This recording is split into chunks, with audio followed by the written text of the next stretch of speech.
LSD, la série documentaire, un podcast France Culture. C'est vrai que cette année, ça a été une année vraiment particulière et je pense pour tous les étudiants de France qui sont en médecine. Alors moi, c'est un peu particulier parce que médecine, c'est vraiment depuis toujours.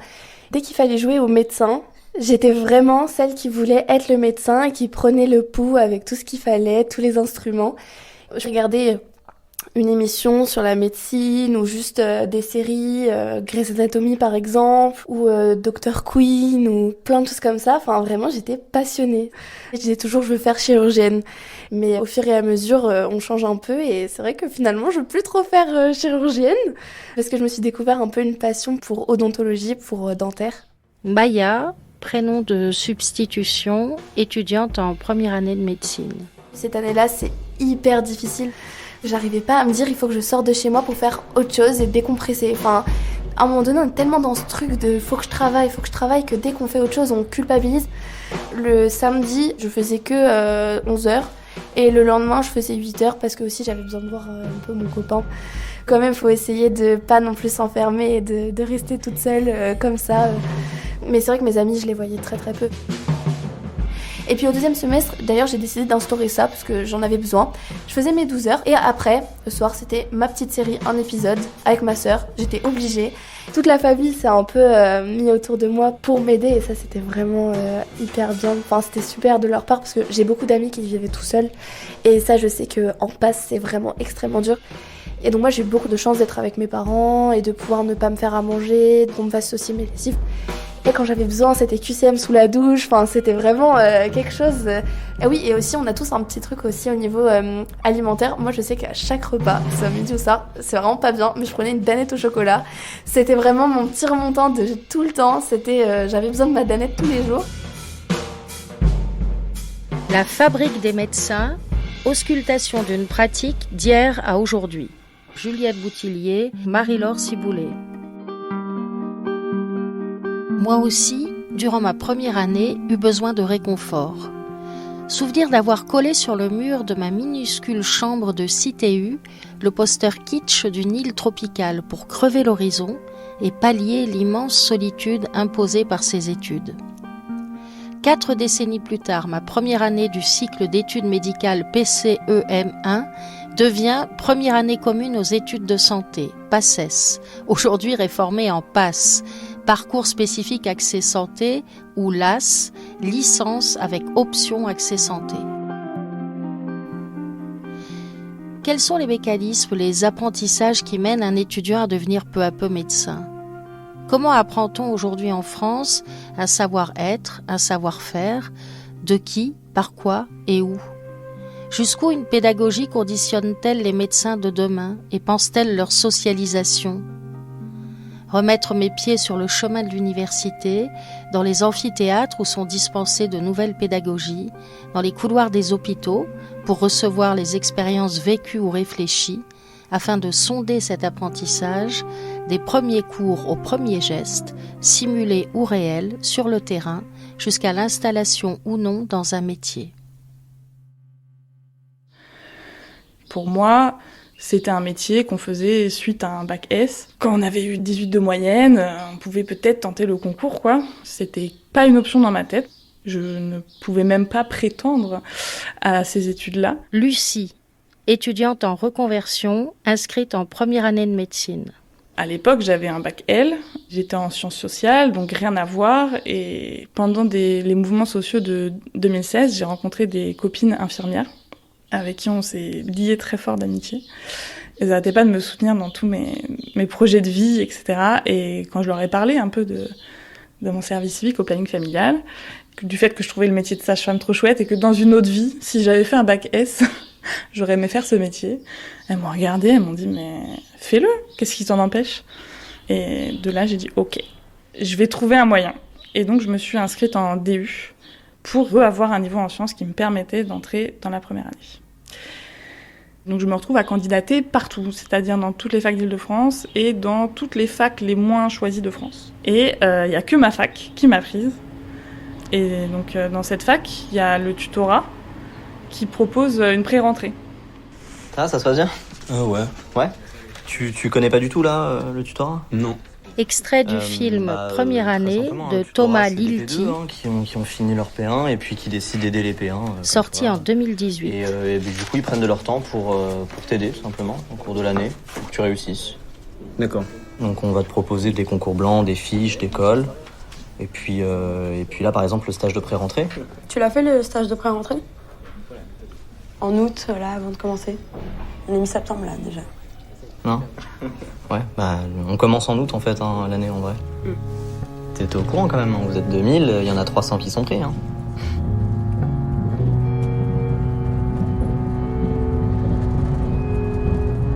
J'avais réussi à m'inscrire à cette pré-rentrée. Et ouais, je me souviens de ce premier trajet de 2 heures qui enchaîne des bus, des RER, des trains, où je me rends compte que j'ai un train toutes les 1 heure en heure de pointe. Je me dis ok. Je commençais à 8h, la pré-rentrée, donc à 5h45, j'étais dehors de chez moi, quoi. Donc je me levais à 5h, et puis le soir, on terminait les cours à 17h, donc j'étais chez moi vers 19h, 19h30. Je me suis dit, va falloir que j'apprenne à travailler dans le train, sinon je vais perdre trop de temps. Et j'étais hyper stressée. Avant d'arriver, je me suis dit, est-ce que je vais être la plus vieille ? Ça va être quoi l'ambiance ? Est-ce que les gens vont être très prétentieux ? Et puis, c'est des têtes, quoi. Et moi, j'arrive, je débarque, j'ai été prise par chance, mais j'ai pas le niveau. Et il y a tout de suite quelque chose de très... un peu un syndrome de l'imposteur, de me dire, là, qu'est-ce qui dit que tu vas mieux réussir que ces 350 personnes ? Et 350 personnes qui sont rentrées plus tôt de leurs vacances d'été pour aussi faire la pré-rentrée. La motivation est là, quoi. Et vraiment, j'avais hyper peur, quoi. L'ambiance médecine un peu cliché, on est en plein dedans. Tout le monde doit se lever et chanter. Tout le monde doit apprendre les chants païens, extrêmement sexistes. Et je me souviens plus exactement, mais c'était toutes les filles de la fac aiment sucer les mecs de la fac. Enfin, grosso modo, c'était ça, le genre de choses. Je crois que c'était le 4e jour, on a le droit à un étudiant de 5e année qui vient se mettre à poil dans l'amphi. Et il y a une chanson qui va avec. Il devait enlever un vêtement après l'autre. Et je suis partie au milieu parce que je me suis dit non, mais en fait, j'ai quitté l'amphi, j'ai attendu que ça se termine. Et j'avais pas envie de voir ça, quoi. Et j'étais ahurie aussi par l'ambiance. Il faut appartenir. Et donc les gens débarquent du lycée et on leur dit appartenir à la fac, appartenir à médecine, c'est rentrer dans l'ambiance et c'est être content de tout ça. Vraiment, ils encourageaient les gens à chanter avec eux, à se lever et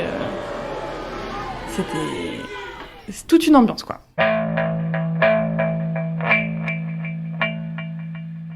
Apprendre à entrer en première année ou comment se préparer à la guerre. Le Parc des Beaumont, c'est un petit peu une zone de détente pour moi. J'avais pas forcément de lieu pour avoir le silence, pour pouvoir décompresser un petit peu de cette première année. Du coup, j'y venais une fois par semaine, tous les dimanches en fin d'après-midi, pour voir ma copine, pour me détendre, discuter, oublier un petit peu ses études. Et c'est sûrement le lieu qui m'a le plus marqué pour cette première année et qui m'a donné beaucoup d'armes pour réussir celle-ci. Mohamed, ex-étudiant en PACES, actuellement en 3e année. Du coup, on arrive sur un petit peu le spot caché, comme on aime bien le dire. Donc, c'est un endroit vraiment discret, un petit peu à l'abri des va-et-vient du monde. Du coup, on peut s'asseoir et discuter tranquillement, on va dire, et avoir une belle vue sur le parc.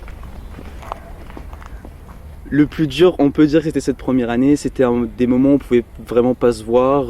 Elle aussi, elle était en première année de droit, donc pour nous deux, c'était assez difficile.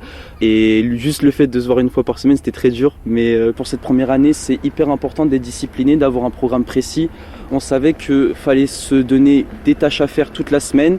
Et seulement quand on avait fini ces tâches-là, on pouvait se permettre, en récompense, de se voir le dimanche après-midi. Moi, pour l'anecdote, j'avais regardé le film La Première année, qui était sorti pile au moment où j'étais en terminale. Et j'en avais fait des nuits blanches à voir que les étudiants révisaient dans la douche, dans les toilettes, qui s'accrochaient les trucs dans leur chambre, qu'ils endormaient 3-4 heures et qui voyaient absolument personne. Du coup, ouais, j'étais un petit peu préparé à la guerre et quand je suis venu, je me suis dit que, ok, si j'ai pas envie de tomber dans le burn-out, Je dois faire des sacrifices, je peux pas me permettre de voir les gens pendant la semaine, mais j'en ai quand même besoin pour pouvoir tenir cette année. Entre la trochlée de l'utérus et la scissure trochléaire de l'ulna. Les os du carpe dans l'ordre. Scaphoïde, lunatum, triquetrum, pisiforme. C'est une routine qui doit se créer et pour moi c'était très dur au début. Je fais beaucoup de crises de migraine et surtout quand je m'assieds souvent et que je me concentre sur des choses sur lesquelles j'ai pas l'habitude de faire. C'est normal qu'on arrive tout de suite, on n'arrive pas à rentrer dans les horaires qu'on nous vend tant de 9h-20h, 9h-22h, etc. Et ensuite, petit à petit, je suis rentré un petit peu dans les cordes, on va dire. Je révisais de 9h à 20h. J'avais 1h30 de pause à midi pour déjeuner. Et chaque 2 heures, je prenais 10 minutes de pause sur mon téléphone. Donc voilà, il faut prendre des pauses aussi, sinon notre crâne brûle tout simplement. Mais petit à petit, j'ai commencé à m'y habituer, à juste apprécier les choses, vraiment les temps de pause. Même les repas, c'était quelque chose qui nous donnait tellement de sourire, alors que c'est des choses qu'on fait dans la vie quotidienne et qui nous rend pas forcément heureux. On le fait parce que c'est un besoin. Et le soir, quand j'étais dans le bus, pour beaucoup, le bus, c'est vraiment horrible, faire 1 heure de transport. Pour moi, c'était tellement agréable de juste m'asseoir et d'avoir de la musique dans ma tête et de juste ne pas réviser.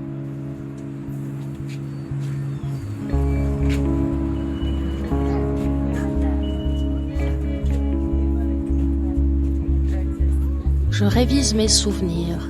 Je reviens alors immédiatement vers vous. Votre altérité brute, radicale, nue, avec laquelle, du haut de mes 20 ans, je compose comme je peux. Souvenir de vous flottant dans une immense sépulture liquide de formol. Souvenir de votre corps dans lequel j'entre le scalpel pour découper le muscle. Souvenir d'avoir été un bon petit soldat appartenant à ce corps d'élite. Mais avant, souvenir de la multitude de matières à ingurgiter en première année pour pouvoir enfin y entrer. En vrac, anatomie, biochimie, génétique. Au premier semestre, on avait 6 UE. Embryologie. Dans chaque UE, il y a environ Histologie. 3 matières. Biochimie. Donc, par exemple, il y avait l'UE biologie, Interrelation des êtres vivants. qui regroupait de l'histologie, donc c'est l'étude des tissus, Physique. de l'embryologie, Anatomie. donc l'étude du développement, Génétique. et de la biologie cellulaire. Statistique. Donc ça, c'est les 3 matières. Et dans chaque matière, il y a une trentaine de cours. Non, entre 10 et 30. Ça dépend des matières. Et dans chaque cours, c'est environ un PDF entre 15 et 40 pages. Donc, moi, à un moment où j'avais tout imprimé, ma pile de cours de l'année, elle doit faire 1 mètre de haut, quoi, de tous les PDF. Comment tu faisais concrètement dans ta journée face à ce maître de matière? Et bah, ça a fait partie de mes angoisses parce que j'entendais beaucoup les gens parler, comment ils travaillaient de 8h à 21h, qu'ils faisaient 6 matières, chaque matière 2 heures, et moi je faisais pas du tout ça. Je travaillais vraiment au feeling. Moi, j'avais pas d'emploi du temps très carré. Il y a des journées, je travaillais jamais 10 heures par jour. Vraiment jamais. Sauf peut-être une semaine avant l'examen. Pareil, j'en ai beaucoup discuté avec ma copine infirmière qui m'a beaucoup encouragée en disant, mais moi aussi, pendant mes études, je pensais toujours que j'étais à la ramasse. Fais-toi confiance. Sois maligne, travaille moins mais travaille mieux. Trouve ta manière de faire, regarde pas les autres. Moi, je crois en toi. Elle m'a trop motivée. J'avais une méthode qui était un peu la méthode du chaos, mais qui m'allait très bien. Je pense pendant 1 mois, j'ai pas du tout travaillé mes cours, j'ai juste tout lu. Et vraiment, ça m'a pris 1 mois de tout lire, parce qu'il y a beaucoup trop de choses à lire. Et juste de comprendre ce que je lisais. D'aller chercher sur Internet les mots que je comprenais pas. D'approfondir, d'essayer de m'approprier un peu les cours. Et juste pour avoir une idée dans quoi je me lançais, quoi. Il y avait des feuilles volantes partout dans mon appartement. J'aime beaucoup faire ça parce que je range mon appartement comme je range mon cerveau, quoi. Et je sais que le cœur, il est sur l'étagère et que le poumon, il est sur la table basse. Et j'ai besoin que les choses soient comme ça. Et il y avait des examens blancs à la fin du 1er mois. Après, on avait des examens blancs toutes les semaines. J'étais hyper mal classée. Parce que moi, j'étais incapable de répondre à la moindre question. J'avais compris le cours, mais je me souvenais de rien. Et ça me faisait pas mal stresser. Et en même temps, je me suis dit, je peux pas commencer à travailler un cours, alors que si ça se trouve, il y en a 10 autres, je me rends pas compte, ils vont être trop durs à apprendre et je vais m'en rendre compte 3 semaines avant les examens, quoi. J'avais besoin d'avoir une vision d'ensemble, en fait. Ok, on a 6 matières. Anat, physio, santé pub, pharmaco, maths et sciences humaines. Ok. On a 24 journées devant nous, donc 24 matinées, 24 après-midi et 24 soirées. Ça fait 4 journées pleines par matière. On commence le matin par une matière difficile quand on est frais, puis pause déj, 40 minutes. Ensuite, on se fait une matière facile l'après-midi jusqu'à 17h. Pause goûter, 20 minutes. On enchaîne avec 2 heures d'une matière difficile, 19h30, 20h30, on va au resto U, ça c'est important. Et le soir, on fait des annales jusqu'à ce qu'on soit cuit. À ce rythme-là, c'est jouable. Il faut s'entraîner. T'en dis quoi ? Et les profs ne mettent pas forcément à disposition. Donc c'est le tutorat qui nous fait des exercices pour qu'on puisse s'entraîner. C'est-à-dire que tu peux arriver à l'examen, si t'as lu uniquement le cours, t'es perdu, quoi. J'espère que ce sera mieux les prochaines années. Mais nous, la fac, les profs, la scolarité, s'en fichaient de nous, sauf les secrétaires. Mais sinon, on avait aucune aide. Ils disent, oui, écoutez le tutorat, ils sont super. Et ça les arrange très bien qu'il y ait 200 étudiants de 2e année qui travaillent gratuitement pour nous aider. Et donc, c'est des personnes qui s'inscrivent par matière et qui vont faire le lien avec les profs, répondre aux questions, organiser des TD et nous écrire des examens blancs. Et il y a un système de parrainage où tout le monde a un parrain ou une marraine qui est là pour toi pendant l'année, si tu as envie de poser des questions, si ça va pas psychologiquement. Moi, dans ma fac, il y a même un volet du tutorat qui est le volet bien-être, où des personnes sont consacrées au bien-être. Et donc ça, c'est vraiment chouette, quoi. Ils sont vraiment là pour les étudiants, ils ont organisé des petits stages de sport pour remotiver les troupes. Et régulièrement, ils faisaient des petits posts pour encourager les gens aussi à prendre soin de leur santé mentale, etc. Donc ça, c'était vraiment, vraiment chouette. Mais ça m'a beaucoup choquée, par ailleurs. Ils sont tous bénévoles. Pour moi, c'est un travail que la fac devrait faire, en fait. Et les profs ne le font pas, la fac ne le fait pas, et c'est des étudiants qui... Ou les prépas privés, du coup, qui le font. Alors moi, j'étais inscrit à une prépa, et j'étais aussi inscrit au tutorat. Une prépa, c'est une entreprise qui forme les étudiants pendant leur première année et même avant, avec la pré-rentrée et tout. Il faut savoir que en PACES, on n'a pas du tout d'accompagnement, les profs sont pas du tout à l'écoute, ils répondent pas du tout à nos questions. Et le principe de ces entreprises-là, de manière générale, c'est de nous accompagner un petit peu comme au lycée, donc avec des profs, avec des étudiants en année supérieure qui nous conseillent, qui nous donnent des bonnes méthodes de travail. Quelqu'un qui ne peut pas bénéficier de structures privées, il a des chances de réussir quand même ou c'est très discriminant ? Honnêtement, je pense que ça va être plus dur, mais il y en a énormément, même dans ma promo, qui ont réussi sans prépa. Ça aurait sûrement peut-être été le cas pour moi aussi, vu que j'avais eu un très bon classement. Peut-être que mon classement aurait été moins bon, mais en soi, j'aurais sûrement pu réussir sans. Mais honnêtement, oui, c'est assez cher, entre les 3 000 et les 7 000 euros pour les plus chers. Donc c'est vraiment un investissement. Et moi, j'ai pu me la payer finalement parce que j'avais une bourse du Crous, j'étais échelon 7. Donc ça m'a permis largement de la payer. J'avais la mention très bien au bac. Ça me rajoutait 100 euros par mois. Donc ça a permis de la financer. Mais je sais que j'avais des amis autour de moi qui hésitaient à le faire parce que justement, c'est pas une garantie de réussir cette première année. Donc on peut juste, entre guillemets, lâcher 5 000 euros dans le vent. Autant pour des personnes qui ont une cuillère en argent dans la bouche, c'est insignifiant. Mais pour nous qui avons juste une bourse qui peut aller grand maximum jusqu'à 6 000 euros, c'est vraiment une balle dans le pied et il faut vraiment se poser les pour et les contre en tout cas. Quand j'avais fait en première les portes ouvertes, devant il y a plein d'étudiants qui étaient eux-mêmes dans ces prépas et qui viennent avec des prospectus et qui vraiment, c'est vraiment dingue, hein. Ils nous accostent, ils sont là, oui, on est à telle prépa, est-ce que ça t'intéresse, tu veux faire médecine, tu veux faire quoi, franchement c'est trop bien. Et ils blablatent comme ça sur leur prépa et vraiment tu te fais arrêter toutes les 5 mètres quand tu vas visiter une fac de médecine parce qu'ils viennent tous devant pour nous présenter chacun leur prépa. Et donc moi j'avais Medisup et c'est une des plus connues entre guillemets parce qu'en fait c'est là où il y a le plus d'étudiants qui y vont. C'était à peu près 8 000 euros, 7-8 000 euros, parce qu'il faut savoir qu'aussi comme j'ai passé les oraux il y a encore à payer. Parce qu'ils font une préparation intensive et mes parents ont repayé encore 960 euros parce que j'ai fait aussi la pré-rentrée. Moi, c'était un petit peu marrant parce qu'ils n'ont pas beaucoup essayé avec moi parce qu'elle est venue me parler, une des filles qui essayait de recruter. Et tout de suite, je lui ai dit « Bah non, mais je suis pauvre. » Et elle m'a dit « Ah !»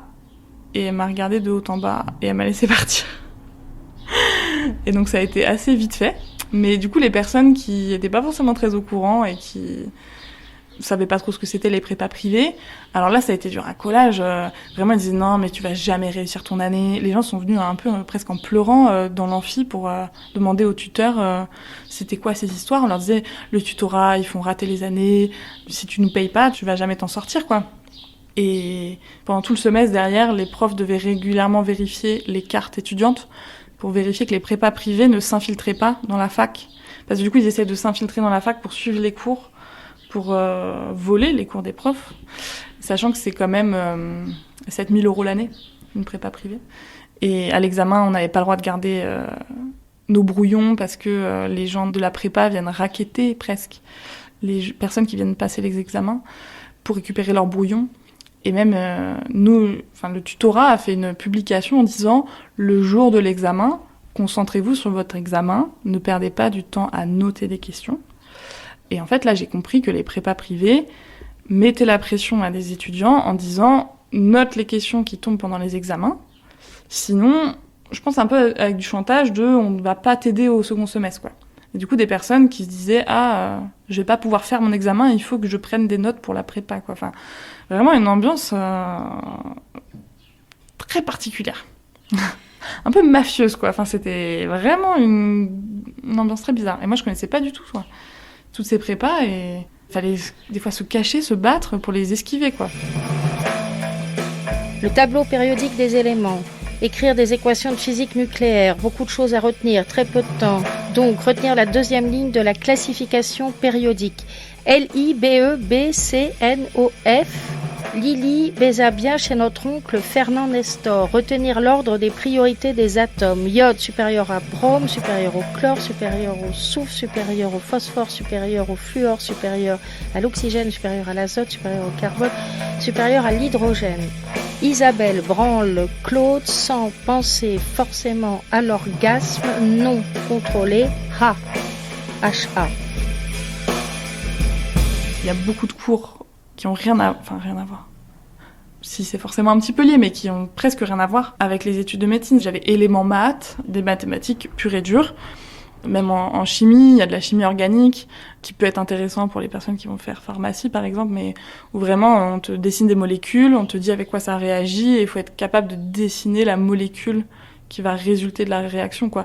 Des choses qui, pour moi, n'avaient pas forcément beaucoup de rapport avec le fait d'être soignant, ou en tout cas des choses qui peuvent être importantes à apprendre, mais se dire que la sélection de qui va pouvoir être soignant, elle se fait là-dessus, sur des choses qui sont vraiment purement scolaires et bêtes et méchantes à apprendre, quoi. Moi, ça m'ahurissait un peu, quoi. On nous mettait de la physique avec des calculs distance soleil, satellite, calcul mental, plein de notions comme ça qui n'ont absolument rien à voir avec la médecine et qui n'ont pas d'intérêt parce que on peut étudier des choses qui n'ont pas de rapport mais qui peuvent avoir un intérêt. Par exemple, avoir une bonne prestation à l'oral, du coup s'entraîner à l'oral et être empathique avec une personne, ça a un intérêt même si les épreuves orales n'ont pas de rapport avec la médecine. Donc on comprend pas trop l'intérêt si ce n'est de sélectionner les personnes finalement, de faire le plus dur possible, le maximum détaillé possible pour un petit peu récupérer les personnes du haut du panier qui sont prêts à investir de leur temps sur des choses insignifiantes. Mais à partir de la deuxième année, ça se calme. On commence directement, en fait, une nouvelle matière pour nous, et la plus importante, c'est la sémiologie médicale, donc l'étude des symptômes. Et ça, c'est pas de la première année, ça c'est en deuxième année qu'on le commence. Donc moi, j'ai tendance à considérer que la première année, c'est pas vraiment une première année de médecine. Et en soi, c'est un petit peu assumé, parce que c'est une première année commune aux études de santé. Donc ça veut dire qu'on se prépare pour sage-femme, donc maïeutique, dentaire, pour pharmacie, pour kinésithérapie et pour médecine. Donc c'est pas une première année de médecine, quoi. Notre vraie première année, elle commence en deuxième. Ce sont des études difficiles et ce sont des études où il faut acquérir des connaissances et certaines, je pense déplaire en disant ça, mais je le dis très librement, par cœur. Professeur Philippe Rusniewski, doyen de l'UFR de médecine, Université de Paris. Parce que il y a des choses que nous, médecins, nous avons besoin de savoir de façon, je dirais, quasiment instinctive, parce que nous avons apprises et que nous sommes capables de les restituer en situation en face d'un malade. Et ça, c'est de moins en moins accepté dans la société en général. Le par cœur est quelque chose qui n'a vraiment pas le vent en poupe. Chez nous, je le soutiens souvent devant mes étudiants et on en discute souvent entre collègues. Je ne dis évidemment pas que tout doit être du par cœur. Je dis par contre aux étudiants qu'il y a des choses qu'ils doivent savoir. Et quand ils me disent « Mais monsieur, tout ça est sur nos téléphones portables, sur Internet, la posologie de l'amoxicilline pour traiter l'angine, c'est pas la peine qu'on l'apprenne parce qu'on la trouvera toujours sur Internet. » Non, en face d'un malade, en situation d'urgence ou pas d'urgence, on a besoin de savoir des choses. Et ça rebute de plus en plus les jeunes, il faut bien le reconnaître. Il faut, je pense, trouver un juste milieu. Il y a des choses qui sont à savoir par cœur. Alors, je ne sais pas si c'est le cycle de Krebs, et ça, je ne peux pas jurer effectivement que savoir par cœur le cycle de Krebs soit absolument indispensable. Et personnellement, si vous me le demandiez, je pourrais difficilement vous le réciter. Je l'ai su par cœur, je l'ai oublié. Voilà, je pense qu'il faut trouver un juste milieu et il y a des choses qu'il faut savoir par cœur en sachant sélectionner dans ce qu'on demande aux étudiants ce qui leur sera vraiment utile. Et de ce point de vue-là, il faut bien reconnaître que l'ancien système de la PACES et encore aujourd'hui un petit peu la PASS n'est pas complètement adapté à cela. C'est-à-dire que voilà, avoir un très haut niveau de connaissances en physique ou en chimie par cœur, moi, me paraît pas indispensable. L'hypothalamus régule la sécrétion de beaucoup de glandes dans l'organisme, mais pas directement. Ouais, c'est passé par l'antéhypophyse et pas la neurohypophyse. Même si tu connais ton cours par cœur, tu peux rater le concours. Vraiment, il faut faire les QCM des années précédentes. Il y a des cours de 20 pages, il y a des choses hyper intéressantes. Tu dis, ah, mais ça, il faut l'apprendre. Tu te rends compte que ça tombe jamais. Hop, tu le sors de ton cerveau, ça n'existe plus. Tu apprends que ce qui tombe. Ouais, mais ça, on n'en parle pas parce qu'on ne sait pas si c'est au programme. Du coup, ça fait le même axe hypothalamus TRH. On a aussi les séances de questions-réponses où on sort certains QCM des années précédentes parce qu'on n'a pas compris, par exemple. On dit, bah oui, telle année, il y avait telle question, vous avez dit que la A était fausse, je comprends pas pourquoi. Et donc, il y a des profs hyper chouettes qui expliquent leur choix. Mais il y a aussi des profs qui disent, je n'ai pas à répondre sur les annales. Les annales, c'est les QCM qui sont tombés les années précédentes. Des fois, il y a des erreurs ou juste des choses qu'on ne comprend pas. Et on a des questions dessus et les profs ne nous répondent pas, refusent de nous répondre. Et donc, des fois, on doit cacher que ça vient des QCM des années précédentes, dire « Si on tombait sur cette question-là, est-ce que vous diriez vrai ou faux ?» Et là, les profs nous disent « Jamais je ne poserai une question pareille. » On dit « Mais si vous l'avez fait tomber en telle année ?»« Ah, je l'ai fait tomber en telle année ?» Dans ce cas, je ne réponds pas. C'est une annale, alors je refuse de répondre aux questions sur les annales. Et donc, tu arrives à l'examen, tu te dis, OK, si ça tombe, je ne sais pas quoi répondre. Il faut imaginer ce que le prof aimerait. Et il faut recracher comme chacun a envie dans son examen, quoi. Et il y a même des erreurs d'examen qui tombent d'année en année, qui sont jamais retirées. Et il faut apprendre par cœur les erreurs qui tombent pour répondre le bon truc le jour J, quoi. Et moi, il y a des moments où je me disais, mais là, il faudrait qu'on refuse de passer le concours, en fait. Comment on peut le passer dans ces conditions ? On n'a aucune information, les profs refusent de répondre à nos questions. Et après, tu dis, bah non, si là, on refuse, il y en a, ils vont dire, ouais, on refuse de passer le concours, et finalement, ça va quand même le passer en secret pour avoir les places, parce qu'il y a de la compétition. Et du coup, on t'apprend que ce sera tout le temps la compétition, et que la seule façon de réussir, c'est de te taire. Et du coup, moi, dans comment ça te forme à être soignant, moi, je pense pas que ça forme à bien soigner. Par contre, ça t'apprend déjà que quand tes chefs ils disent quelque chose, tu poses pas plus de questions. Tu dois bosser 12 heures sans penser à ta santé. Et par contre, je pense que ça fait pas de toi un bon soignant de faire cette première année. Par contre, ça t'apprend vraiment comment marche le système, quoi. Moi, je me sentais vraiment comme de la chair à canon. Mais je me suis, du coup, un peu dit ça, que c'était une année sacrifice sur ma vision des choses. Et c'était douloureux de me dire, non, cette année, tu vas pas poser de questions, tu vas pas chercher à comprendre, il faut rentrer dans le truc. Et voilà, quand il y aura plus de concours, là, tu seras relibre de faire les choses un peu comme t'as envie. Donc, c'était un peu la résignation. Mais je pense que c'est aussi un peu le but, Il faudrait pas qu'il y ait des soignants trop rebelles, ce serait pas pratique. J'ai l'impression qu'il y a un peu de ça. Benjamin ? Ça va ? Bah ouais, toi ? Bah ouais, mais qu'est-ce que tu fais par ici ? Tu sais, je suis au Saint-Père en médecine. Ah mais oui, bien sûr, ton frère me l'a dit. Alors ? Bah bien. Ouais ? Tu connais la différence entre un étudiant en médecine et un étudiant en prépa ? Non. Demandeur d'apprendre le bottin par cœur. L'étudiant en prépa, il te demandera pourquoi. Et l'étudiant en médecine ? Pour quand ? T'as compris ?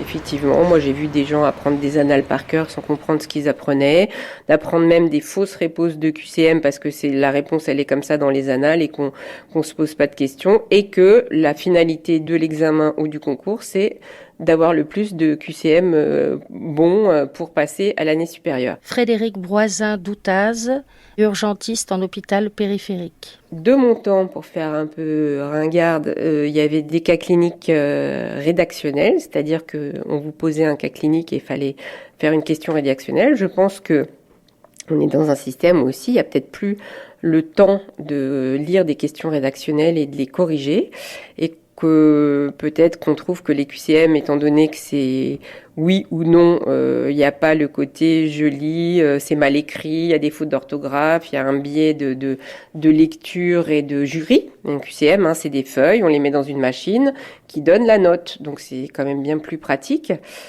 Ça se veut plus neutre. Une question d'éthique donc, un dilemme, 2 points. Est une situation exceptionnelle mais dont certains éléments se retrouvent dans des situations plus courantes, celle-ci est vraie. Est une situation difficile mais qui peut être résolue en faisant appel à la loi, ça c'est faux. Est une situation dans laquelle 2 décisions opposées se défendent du point de vue éthique, ça c'est vrai. Poser des QCM si vous avez essayé déjà d'en faire. Les questions sont tellement dures à poser pour pas qu'il y ait d'ambiguïté dans les réponses, surtout dans les choix multiples, etc., que nous, on s'amusait souvent à donner nos QCM à nos chefs de service ou aux professeurs du service qui disaient « je n'aurais jamais pu répondre à tes QCM ».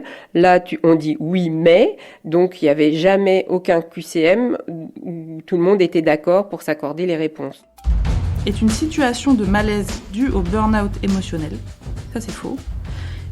Est une situation d'indécision qui est due au fait que la notion de maladie est devenue complexe et inclut les facteurs de risque. Ça c'est corrigé vrai. Par exemple ça c'est corrigé vrai, mais en fait c'est faux. Parce que ça inclut pas les facteurs de risque, et les facteurs de risque n'ont pas de lien avec la notion d'éthique. Donc il fallait savoir que c'était un piège.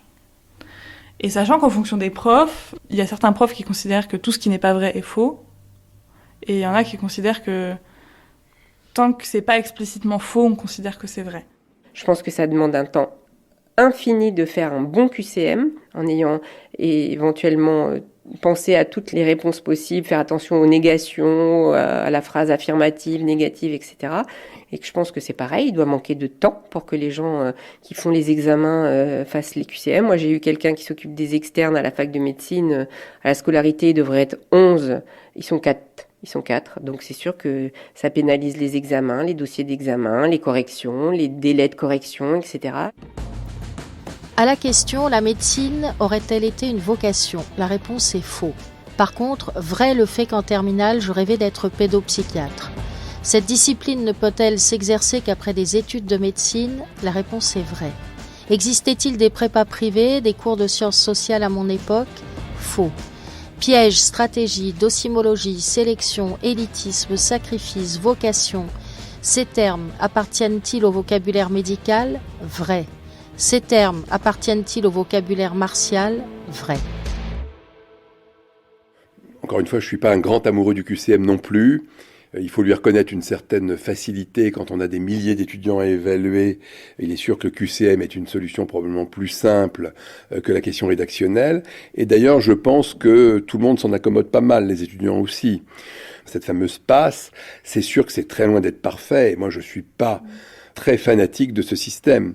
Vous savez, je pense qu'en France, on a voulu, et c'est assez original parce que quand on se promène à l'étranger, c'est rarement le cas, donner en apparence, car malheureusement je crois que ça n'est qu'en apparence, une chance à chaque élève, chaque lycéen finalement, d'intégrer les études de santé. Il n'y a pas que la médecine, il y a aussi les autres filières. Est-ce que c'est parfaitement honnête de faire ça ? Est-ce que nous avons raison contre presque tout le reste du monde qui sélectionne avant sur les notes du secondaire et qui ensuite, comme ça, permet aux étudiants de rentrer directement dans le vif du sujet sans avoir cette espèce de course à l'échalote de cette première année terrible? Je ne suis pas sûr qu'on ait raison. Parce que finalement, le plus tôt est le mieux. Il faut être honnête aussi. Je veux dire, tout le monde ne peut pas faire ces études-là. C'est difficile. Il faut le vouloir, il faut le pouvoir. Alors voilà, moi, je ne défendrai pas contre vents et marées le système de sélection de la première année. Je crois que c'est un gâchis absolument gigantesque. Eh Benjamin, t'as compris la quintessence de l'humanitude? Tant de quoi? La quintessence de l'humanitude de Simone Plourde, t'as compris? Bah pas trop non. Ok.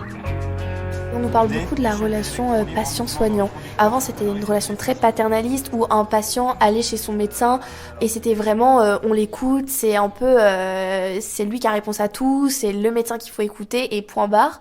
Et c'est vrai qu'on nous apprend beaucoup que finalement il faut donner vraiment toute son importance au patient pour pas qu'il se sente comme juste un simple objet dans la consultation. On veut s'intéresser beaucoup plus à son histoire personnelle. Et on insiste sur ça et on a parlé de beaucoup de philosophes, on va aussi bien parler de Descartes que de Canguilhem, de Claude Bernard, de Bichat, enfin de Pasteur. Et c'est vrai que ces cours-là, ils sont plutôt bien parce que on peut tout autant avoir l'histoire un peu de la pharmacie aussi, comment ça a évolué au fil du temps, et avoir aussi en dernier cours, c'était tout ce qui était burn-out au travail. Et ça, c'est hyper intéressant. Enfin, moi, c'est une matière que j'ai vraiment adorée. Après, c'est vrai que c'était la matière rédactionnelle, donc un peu la hantise de tous les étudiants. Mais on apprend énormément de choses à travers cette matière, que ce soit au niveau éthique. Oui, parce qu'on a beaucoup aussi parlé des soins palliatifs et comment accompagner le patient en fin de vie. Et c'est vrai que tout ça, ça fait que c'est hyper intéressant et ça donne envie d'être professionnel de santé aussi. Quand on nous parle de cette relation avec le patient. J'étais hyper contente qu'on nous apprenne ça et aussi les motivations, qu'est-ce qui pousse à être soignant. Et le discours, c'était un peu que c'est dur de dire qu'il y a vraiment des mauvaises motivations parce que ce qui va beaucoup jouer aussi derrière, c'est les études et les rencontres et plein de choses. Mais de dire, en fait, il y a beaucoup de choses qui rentrent en jeu. Par exemple, le fait de vouloir réparer quelque chose de sa propre vie, des choses très personnelles qui peuvent rentrer en jeu dans la relation soignante, dont on se rend pas forcément compte. Et je trouvais ça chouette qu'ils nous l'apprennent dès la première année. Et un autre cours que j'ai beaucoup aimé, c'est qu'on a eu un cours sur le lien corps-esprit, avec les études sur l'effet placebo, l'hypnose, les exercices de projection mentale pour la rééducation, etc. Et ça, moi, j'ai trouvé ça génial qu'on nous en parle. Aussi sur la gestion de la douleur. Parce que je pense que des fois, il y a un peu une tendance de se dire que la médecine, c'est vraiment le corps. Puis tu vas pas bien, on trouve pas de diagnostic, c'est dans ta tête.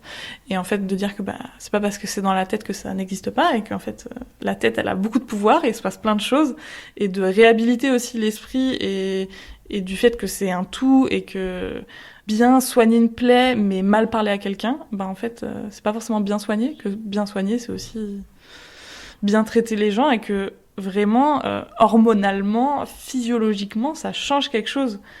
Qu'une personne vive bien son traitement, par exemple. Et ça, je trouve ça trop chouette qu'on l'apprenne, en plus avec des études, vraiment des chiffres, et que c'est prouvé scientifiquement, je trouvais ça chouette. Aucun souvenir de matière de la sorte. Ni sociaux, ni psycho. Non, rien qui transcende la chair. Retournez devant le bac à formol dans lequel je chute sur vous, madame, parce qu'en vous tenant le bras pour aider le chirurgien, une rétraction tendineuse génère un petit mouvement, une caresse de votre main sur ma joue. De vous sentir animé post-mortem me fait défaillir. Et si je m'étais trompée de voix? Ce souvenir appartient à ma 2e année, souvenir d'avoir redoublé en première année.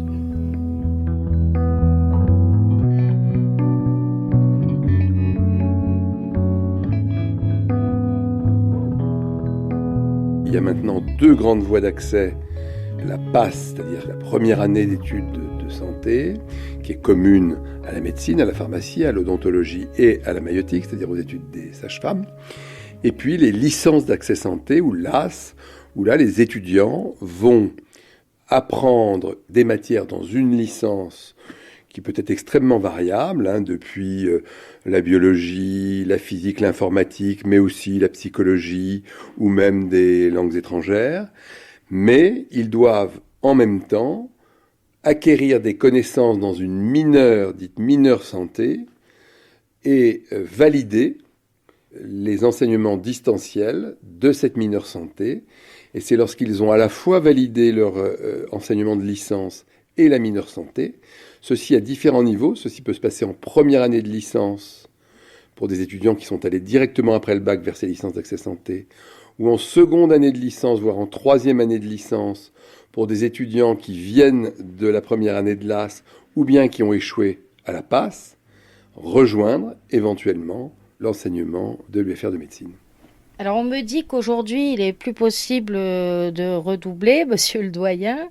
Alors peut-on encore ou non redoubler ? On a toujours 2 chances pour arriver en médecine. Soit après une passe et on revient en LAS, soit en tentant 2 fois sa chance par LAS.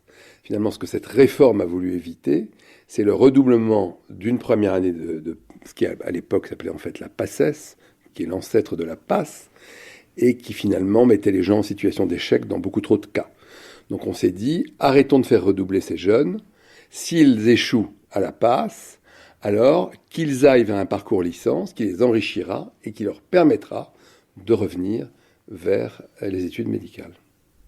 Pourquoi ils tentent pas tous d'abord une LAS pour accéder aux études médicales ? Je trouve ça très enrichissant. Et est-ce que au niveau, alors je sais pas quels sont les barèmes, mais ça a l'air extrêmement complexe, mais est-ce qu'il y a un certain nombre de places attribuées aux gens qui viennent d'une licence ?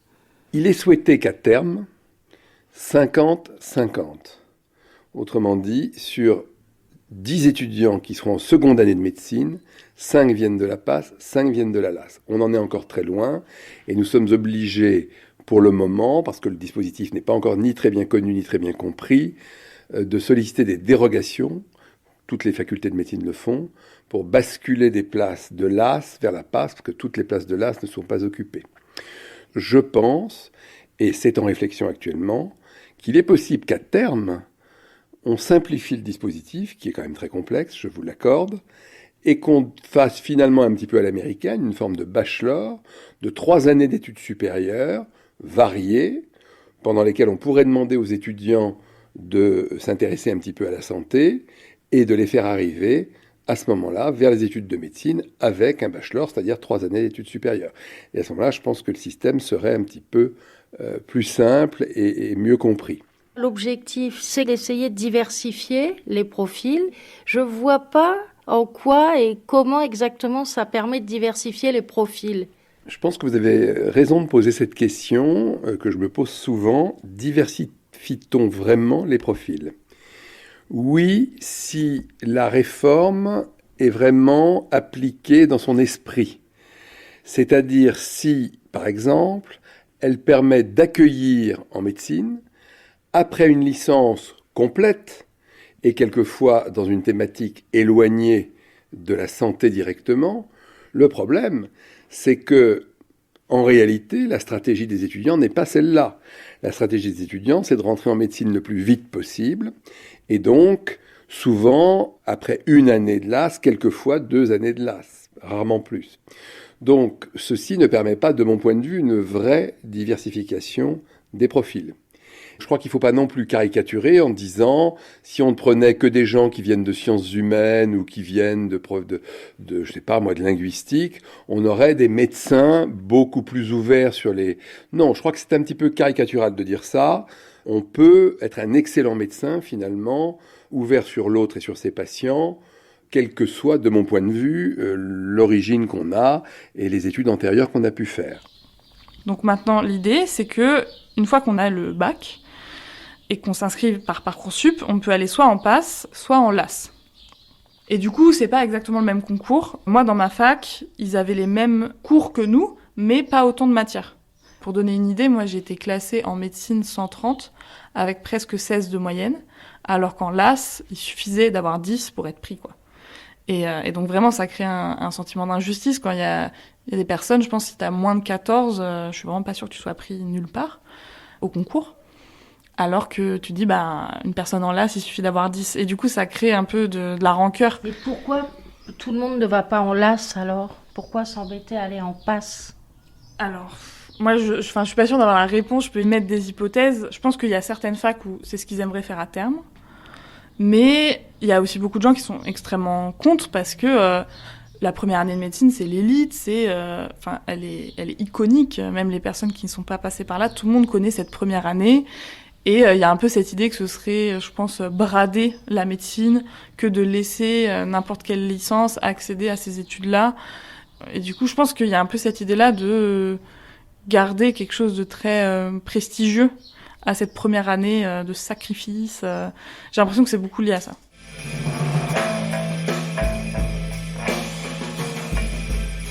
Durant le mois de juin, je découvre le blog L'Externe.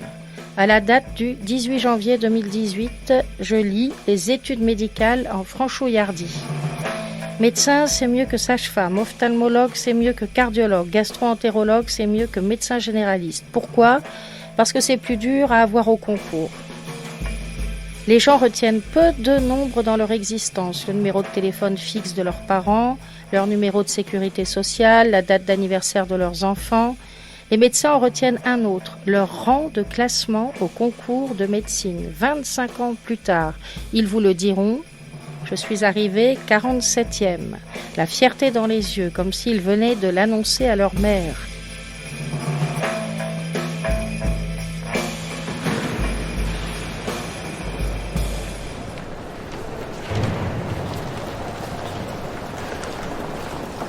J'ai pas eu de chance parce qu'au deuxième semestre, pendant les 2 semaines de révision, la dernière semaine, je suis tombée malade et j'avais la grippe. Et donc là, c'est vrai que c'était hyper dur parce que j'arrivais pas à réviser. Enfin, j'étais complètement malade, quoi. J'avais de la fièvre, j'ai des courbatures, enfin la totale. Et mes parents, je les voyais, ils étaient là, allez, faut que tu t'y mettes, faut que tu travailles. Moi, j'étais là, bon, c'était pas trop possible pendant quelques jours, donc j'ai loupé 4 jours de révision. Mais c'est vrai qu'après, je m'y mettais et c'est vrai que bon, là, c'était incroyable. Enfin, d'avoir des gens qui te poussent comme ça et les gens que t'aimes le plus, enfin, c'est incroyable. Mais moralement, c'est vrai que j'ai pas eu d'énormes pétages de plomb. Je sais qu'il y en a beaucoup qui ont craqué, qui étaient en burn-out, tout ça. Moi, c'est par moment, je pouvais pleurer, 20 minutes et après, ça passait. Et c'était plus des petits trucs, mais j'ai pas eu de gros moments où ça allait pas du tout. À l'approche du concours, ça commence à tellement cogiter dans nos rêves qu'on voit nos fiches de cours en rêve et c'est le pire. C'est quand ça commence à s'incruster, là, c'est vraiment pas bon du tout. Vos réponses doivent être notées sur la grille QCM fournie par l'administration exclusivement au stylo à encre noire. L'administration ne fournit qu'une seule grille QCM. Concernant le marquage des réponses, vous devez noircir complètement là où les cases souhaitées. Ne pas gratter, ne pas raturer, ne pas mettre de croix ni aucun autre signe. Au signal de fin d'épreuve, vous devez arrêter d'écrire et poser vos stylos. Le non-respect de cette consigne sera considéré comme suspicion de fraude et sera passible de conseil de discipline.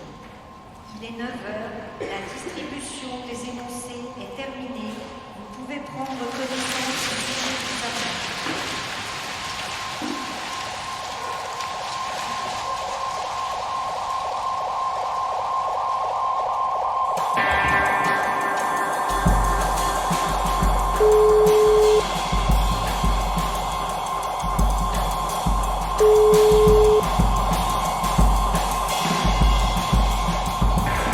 Bonjour, vous êtes bien sur ma messagerie, laissez-moi votre message et je vous rappelle dès que possible. Oui, bonjour, c'est Juliette au téléphone. J'espère de tout cœur que tu as validé tes oraux. Si tu as quelque chose, tu peux, si tu as envie, m'envoyer un SMS. Bonne soirée, au revoir.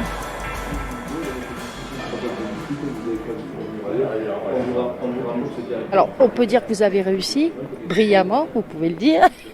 Oui, je suis plutôt bien réussi, oui. Moi, c'était à l'époque de la PACES. Donc, à l'époque, il y avait énormément d'étudiants dans les promotions. Donc, pour moi, il y avait 1400 étudiants. Et à l'issue du premier semestre, j'ai fini 6e. Et à l'issue du second, j'ai fini 3e. Donc, j'ai monté quelques places quand même. Donc, voilà. Il y avait aussi des redoublants. Donc, j'avais pris cette fac aussi parce qu'il y avait le redoublement qui était encore possible, contrairement à d'autres facs. Mais je l'ai réussi en primant directement. Donc, voilà. Je suis en train de me faire enregistrer. Je te rappelle après. Je suis dans un café. Oui, je te réponds après. Désolé. Désolé, c'était ma mère qui m'appelait. Je suis l'aîné et on est quand même une grande famille et je suis pour l'instant le premier. oncles, tantes confondues, etc., à avoir une étude aussi prestigieuse, si on peut dire ça. Du coup, c'est une grande fierté pour elle de se dire que bon, elle a un de ses 5 enfants qui a réussi, pour l'instant, bien sûr, puisque les autres sont en très grande voie de faire la même chose que moi. Elle est super fière, elle vient d'Algérie comme mon père, ils n'ont pas eu toujours la vie facile, donc de me transmettre son envie à elle, que je réussisse au fil de cette première année, ça m'a beaucoup motivé. Elle avait toujours eu envie que ses enfants aient des études prestigieuses, sans nous imposer quoi que ce soit, et elle nous a toujours poussé à avoir les meilleures notes possibles. Au début, je faisais toujours avoir le meilleur bulletin possible pour lui faire plaisir, pour avoir les meilleurs cadeaux possibles, mais au fil du temps, je me suis rendu compte que je fais ça pour moi et qu'elle fait ça pour moi, que je ne dois pas faire ça pour elle ou pour quoi que ce soit d'autre. Et donc au départ, est-ce que c'était une vocation médecine ou c'est parce que c'était une filière un peu prestigieuse, d'excellence ? J'avais le médecin traitant de ma mère qui me donnait beaucoup de motivation, j'adorais ce qu'elle faisait et c'est elle qui m'a donné la première envie en tant que généraliste de faire ces études-là. Parce que ma mère était toujours hyper reconnaissante envers elle. Je voyais les patients qui parlaient en bien de cette dame. Elle avait aussi un job paisible, c'est pas un job éprouvant. On s'assoit, on examine les personnes, on discute avec elle de la vie de tous les jours. Et moi, j'aime beaucoup parler. Je pense que ça peut s'entendre. Et on traite un petit peu de tout, on va dire. On n'a jamais trop le temps de s'ennuyer. Mais nous, il faut savoir que quand on rentre dans les études de médecine, il y a un petit peu ce cliché de faut prendre une spécialité. Médecin généraliste, c'est un petit peu le sous-médecin. Moi, il y a un petit peu cet aspect de sous-médecin qui me rebute inconsciemment, même si c'est ce que j'ai envie de le plus faire finalement.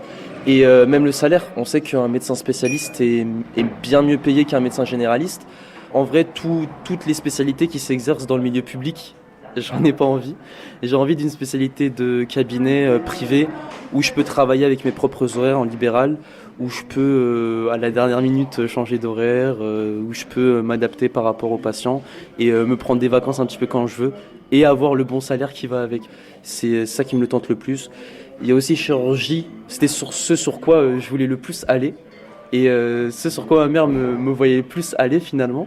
Mais la vie de chirurgien, c'est pas une vie à laquelle j'aspire, c'est une vie où on est constamment à l'hôpital, on n'a pas forcément de vie familiale. Moi, la vie de famille, c'est vraiment important pour moi, donc je ne peux pas juste passer ma vie à l'hôpital, même si ça a le prestige ultime chirurgien et qu'on a des connaissances énormes.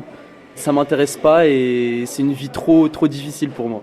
Le prestige, il a un lien très serré avec la reconnaissance finalement. C'est parce que on est reconnaissant que c'est prestigieux. Ouais, pour moi, c'est important de soigner les patients et qui sont reconnaissants et qui reviennent vous voir, qui disent « Monsieur, vous m'avez soigné la dernière fois, franchement, ça va beaucoup mieux. Maintenant, j'ai un autre souci. » Ils viennent nous voir et même quand on leur prescrit un nouveau traitement, ils ont totalement confiance en nous quand on l'a fait la première fois. Donc ouais, je trouve que c'est vraiment important. Vous avez réussi. Bravo. Vous pouvez dire ce que vous avez choisi. Je vais rentrer du coup l'année prochaine en école de sage-femme. On a été 5 à être prises à l'écrit. C'était tout un premier choix, mais du coup 5 sur 800. Et je pense qu'on devait être les 5 presque seules personnes pour qui c'était un premier choix. Dès que je suis rentrée, je savais que c'était ce que je voulais faire. Et les gens étaient choqués. Ils disaient, mais c'est génial, tu veux pas faire médecine, mais waouh, pourquoi ? Les gens étaient hyper intrigués. Moi, je trouve ça hyper dommage parce que du coup, sage-femme, des fois, c'est un peu la filière de dépit. En fait, des personnes qui ont raté le concours de médecine, qui se retrouvent en sage-femme, et c'est un peu vu comme une filière d'échec, quoi. Et le concours sert aussi pour les filières de dentistes et pharmacie, mais qui sont quand même un peu plus prisées que sage-femme. Souvent, c'est un peu le bas du panier, sage-femme. Et ce que je trouve hyper dommage. Mais aussi que, en fait, les personnes qui sont en première année, beaucoup ont aucune idée de qu'est-ce que c'est médecine, qu'est-ce que c'est sage-femme. C'est vraiment vu comme le parcours naturel de j'ai fait un bac scientifique, j'ai des très bonnes notes, bon bah je fais médecine. Enfin, c'est un enchaînement de la réussite, quoi. J'entendais des discussions à la pré-rentrée qui disaient ah bon bah je sais pas si je vais rester là, je sais pas si ça m'intéresse. J'hésitais entre médecine ou ingénieur ou peut-être une école de commerce. Et pas de différence en fait déjà entre ces 3 filières. Et vraiment c'était que des filières un peu excellentes qui assurent carrière avec un bon salaire, un métier reconnu, etc. Et c'était vraiment mis sur le même pied. Et en fait il y a beaucoup de personnes qui arrêtent en 2e année parce que ils commencent les premiers stages et les premiers cours un peu plus concrets et ils se rendent compte que c'est pas du tout ce qu'ils ont envie de faire, quoi. Et alors, Perrine Kervran. Salut, c'est Mohamed. Petit message pour dire que je vais super bien. Je démarre ma 4e année, donc je suis officiellement externe. Le mode de vie, c'est un petit peu une alternance, quoi. Moitié à l'hôpital, moitié dans les révisions, dans les cours, dans les gros livres à bosser pour le concours de spécialité. On essaie de concilier un petit peu comme la première année, finalement, vie de famille, amis, sport. Je pars pas espoir, hein. Je continue de bosser, essayer de choper le meilleur classement possible. Podcast France Culture. Il y a 40 000 ans, les derniers hommes de Néandertal disparaissent. 2 espèces de mammifères survivent grâce au collectif. Les premiers sont les hommes, les autres sont les loups. Ils sont voisins, souvent rivaux et parfois ennemis. Mécanique du vivant, saison 1, Le Loup. Une collection de podcasts de Marc Mortelmans, réalisée par Charlotte Roux, avec le Zoo Parc de Beauval et l'association Beauval Nature.